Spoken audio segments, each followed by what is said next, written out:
Action. Hey, it's been a minute, exactly 1 month, and I don't know exactly what. Oh. 1 month and change since we've done one of these it doesn't videos. feel like it's been that long. I know. So happy July, friends. Welcome to the 5th episode of Heed Our Advice. It's really good to be here. We have been here for a very long time. Junior is shaking his head right now as he normally perfectly times his appearances for when we hit play. So we were talking earlier this week and decided, one, we needed to do another video, and two, we had a couple of topics that we felt were very timely, worth addressing right now, that would complement one another nicely. Hey, Junior, how are you, buddy? You doing okay? You just coming for some pets? Junior.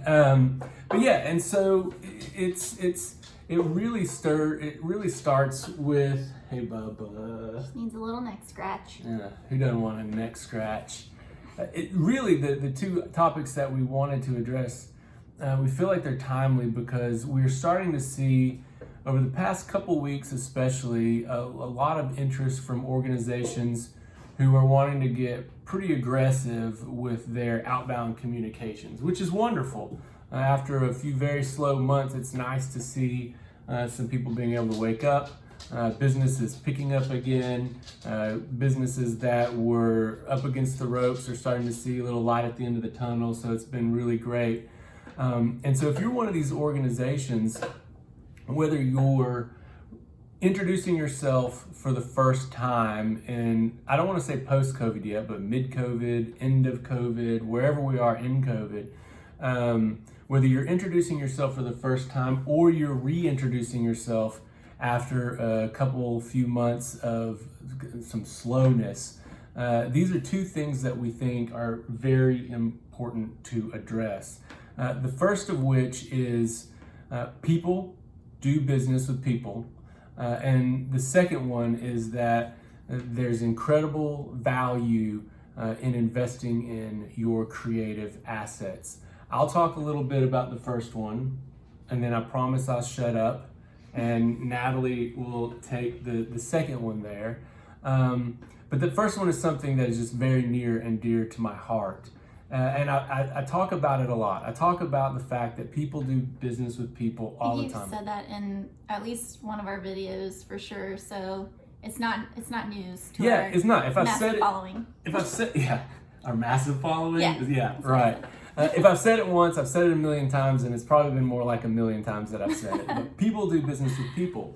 You know, it's a very human trait, and it cannot be overlooked. No matter what your skills are, no matter what your competencies are, at the end of the day, people are always going to be attracted to partnering with an organization that they feel that there's a human connection with.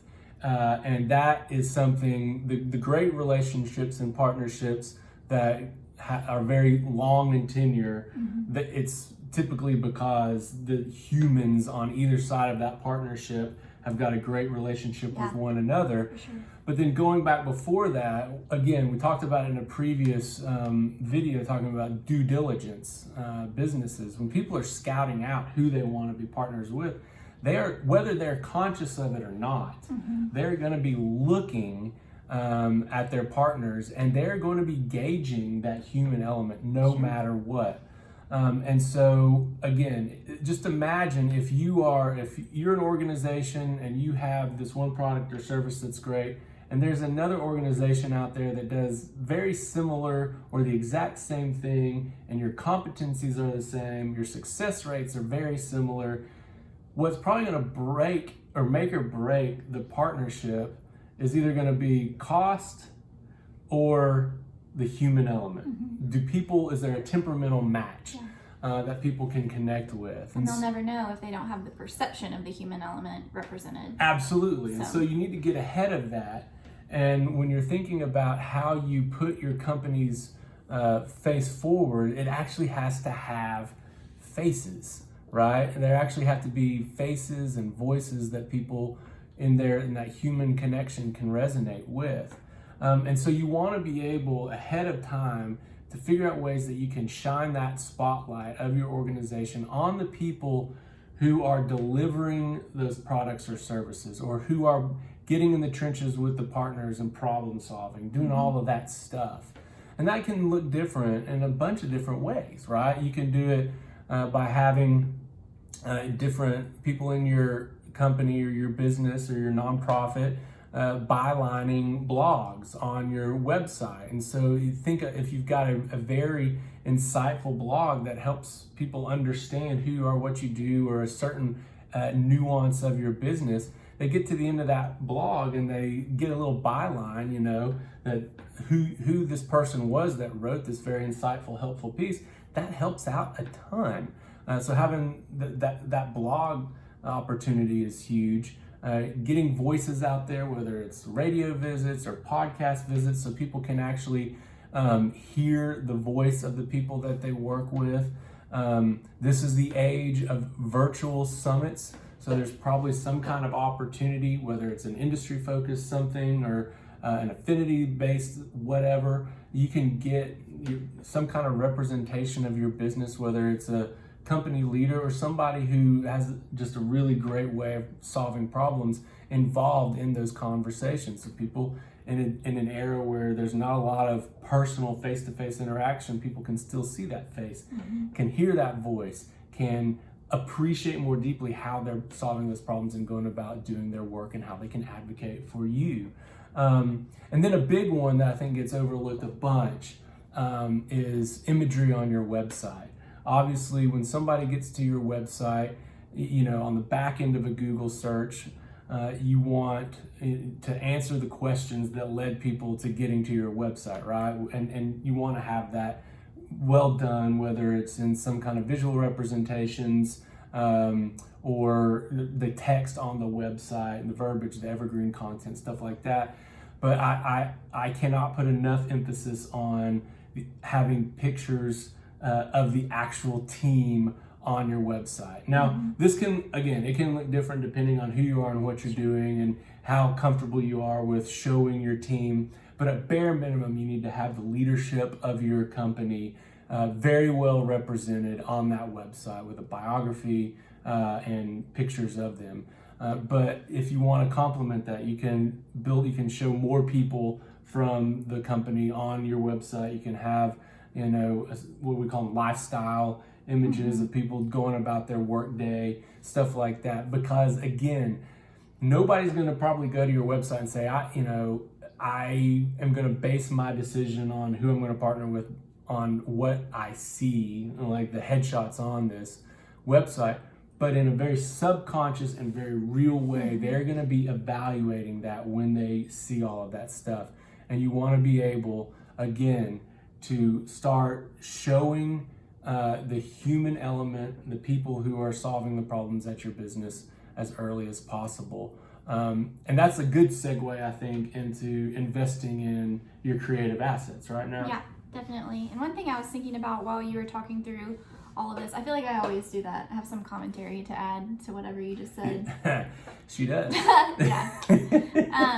So one thing I was thinking about is not only does kind of spotlighting your people and getting them out there and sharing their expertise help to build connections with prospective customers, but maybe thinking for recruitment, you know, for great team members, showing I value these people. I see my team as, you know, experts in their field, and I want to share their voices.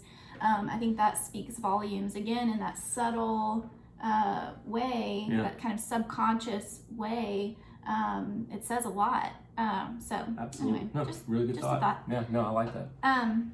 So what I'm supposed to be talking about though is creative assets. So we kind of felt like this tied in together so well because we're talking about getting your people out there and, you know, showcasing things on your website. And in order to do that, in a lot of ways, you need to have creative assets. So when we're talking assets in PR, generally at a base level, we're talking about photos. Video is great. We advocate for video a lot, but we always say start with photography. Absolutely. If you don't have photos yet, think about video a little bit later. So we're working on getting coverage, right? That's what we're going after with the efforts that we're putting into our client relationships. So what do you always see with stories? Pictures. And the reality is that a lot of the newsrooms who are reaching out to try and get that coverage, I mean, they're stretched thin in the best of times, and right now they don't have photographers in the field. A lot of them don't have photographers in the field pre-pandemic, or didn't have them pre-pandemic. Yeah. So if you're able to provide the visuals on the front end, a lot of times if we have great images that we know we can use to go along with the story, we'll send that with a pitch. And when a reporter sees, like, wow, this is a beautiful photo that can really complement the great story I'd like to write about this, that can help separate you. It can put you ahead of the game from the jump. So people kind of think that photos have to be this like huge, elaborate thing, and really it doesn't have to be that. It doesn't have to cost an arm and a leg. It doesn't have to take up a ton of time. At a minimum, kind of like what David was saying, our general recommendation is have photos of your leadership team, your CEO, or any other leaders who you're going to plan on kind of trying to get out there. And while you're at it, get some of that custom stock or the lifestyle shots that we were talking about. Because if you're spending the time to do it, it doesn't take that much time to have someone snap some photos of someone working at their desk. Hey, Junior. Sorry, Junior's shaking his head again. Like, in something that comes to mind for me is Workhound. They did a shoot for headshots and some lifestyle kind of office custom stock one time, and there's this image where it's one of their team members working on her laptop and her face isn't in it. So it can work for a lot of different purposes, but the desk looks really cool. There's a plant on the desk, so it adds some vibrance and life. But then they've got the Workhound sticker right on the back of that laptop, and it just works well for a lot of different purposes. Yeah, and you said Workhound, and they're a startup, and especially in the startup world, this is very important, and you can get a leg up. A lot of startups are hyper-focused on building out their product or service and figuring out the fastest way that they can generate revenue. And so marketing, in a lot of startups, marketing is approached with a hack mindset, like how can we game the system? And there's not a lot of emphasis or resources directed towards building out the creative assets. But I can tell you this much from previous experience along the way.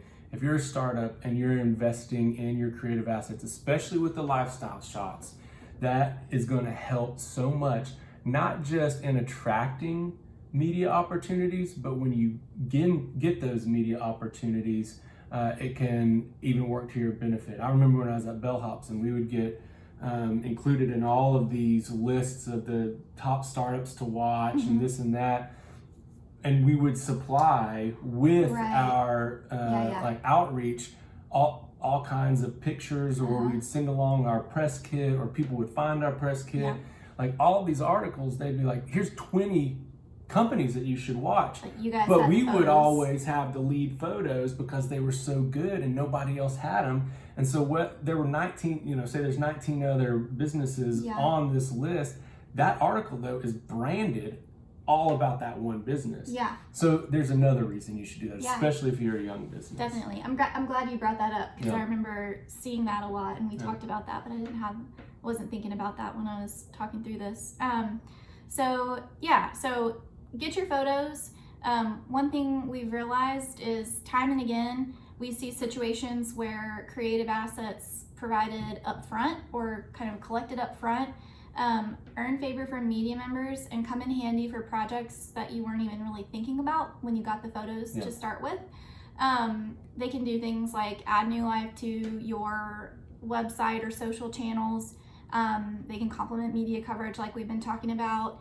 You can put them on your Google listing, that's huge. Which generates the SEO juice and is good for Google. Especially in the no-click world. Yeah, like even take a photo of your storefront if you have one so that people know what they're looking for. It really does add value. And on the flip side of that, we have also seen when opportunities come our way, you're on a deadline and you're having to scramble to get the things knocked out, get assets ready to go. And a lot of times, what you get out of that is maybe a few shots of the one person you needed, when maybe if you had planned a little bit better and done it on the front end, you could have gotten a few more shots. A full library. Yeah, more people involved. I know right now it's a little bit more difficult to probably coordinate a shoot, since you got to worry about social distancing and your office might be closed, getting people in a safe way. Those are all things you have to think about that maybe weren't a thing before, but still with a little bit of planning, it wouldn't be that much more complicated. The good news is photos can be taken at a safe social distance. We've got great lenses these days in the world. And also a lot of photographers are dealing with canceled events, canceled weddings, things that they were planning on for their livelihood and income, and they would probably be very grateful to have your business right around this time. Any business. Yeah. So there you go. So 2 things, 3. Happy July. And as you are introducing or reintroducing your business or organization here in whatever period of COVID we're at right now, if you're introducing or reintroducing, invest in creative assets and always be mindful that people do business with people. And so you want to be able to showcase the people that make your organization special and worth being a partner with. Yeah. So we'll talk to you later.